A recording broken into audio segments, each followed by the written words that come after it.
উত্তপ্ত এই পরিস্থিতির মধ্যেই ঘি ঢেলে দিয়েছেন বিএনপি চেয়ারম্যান। ব্রিটিশ বার্তা সংস্থা রয়টার্সের মুখোমুখি হয়েছিলেন বিএনপি চেয়ারম্যান তারেক রহমান। জাতীয় সরকার গঠন নিয়ে তারেক রহমান বড় বার্তাই দিয়েছেন।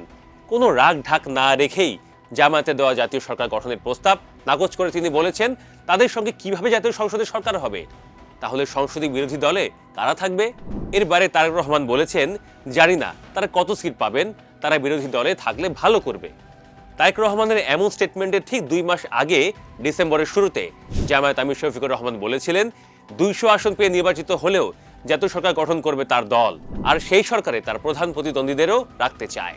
সে সময় কোনো দলের নাম মুখে না নিলেও বিএনপির দিকে যে ইঙ্গিত করেছিলেন জামায়াত আমির, তা এখন নিশ্চিত। জামায়াতের এমন প্রস্তাবের প্রায় 2 মাস পর নিজেদের অবস্থান পরিষ্কার করল বিএনপি। তাও কোনো মুখপাত্র কিংবা দলের দায়িত্বশীল কেউ নন, খোদ তারেক রহমানই জামায়াতের সেই প্রস্তাবকে পাত্তাই দিল না। পরিষ্কারভাবে জানিয়ে দিলেন, হাসিনার মতো গৃহপালিত বিরোধী দল বিএনপি রাখবে না।